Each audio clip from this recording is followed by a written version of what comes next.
Les découvertes de la science sur l'épigénétique suggèrent une alarme sur certaines pratiques traditionnelles ou rituelles, au nombre desquelles figure la circoncision, pas n'importe quelle pratique, mais celle, rituelle, qui consiste à procéder à cette ablation du prépuce au 8e jour de la vie. Nous avons un enfant de 8 jours qui subit une agression très intime, de la part de ceux qui sont censés être ses protecteurs. Voici donc qu'un petit être incapable de se défendre, ni de choisir, dont le mental n'est pas développé, mais dont l'esprit est présent, subit, si tout le reste est normal, le second traumatisme de sa vie, la naissance étant le premier.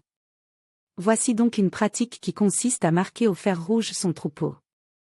L'agression du 8e jour est une démonstration du fait qu'il ne se trouve pas dans un lieu d'amour, mais de guerre, puisque le couteau est mis en œuvre et qu'il le sent dans sa chair, alors qu'il ne sait même pas ce qu'est sa chair. Étant toujours le tout, c'est par conséquent le tout qui est attaqué, une coupure dans le tout engendre une fraction, et la fraction sépare. Un individu fractionné engendre une collectivité retranchée, une communauté qui se méfie de l'autre et d'elle-même. À quoi fait penser un pénis sans prépuce ? Peut-être à une épée sans fourreau, ce qui prédisposerait à un état de guerre permanent, car il n'y a guère que dans la bataille que l'on dégaine son arme. Tout ceci, bien entendu, lorsque l'ablation est effectuée dans la période d'absence de conscience de soi, c'est-à-dire de paramètres propres à générer une évidence.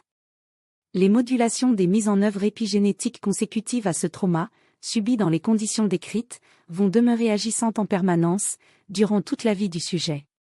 Si, symboliquement, le circoncis fait son entrée dans le peuple élu, pratiquement, le circoncis fait son entrée dans la confrérie du gland sec, et ce n'est pas vraiment un privilège.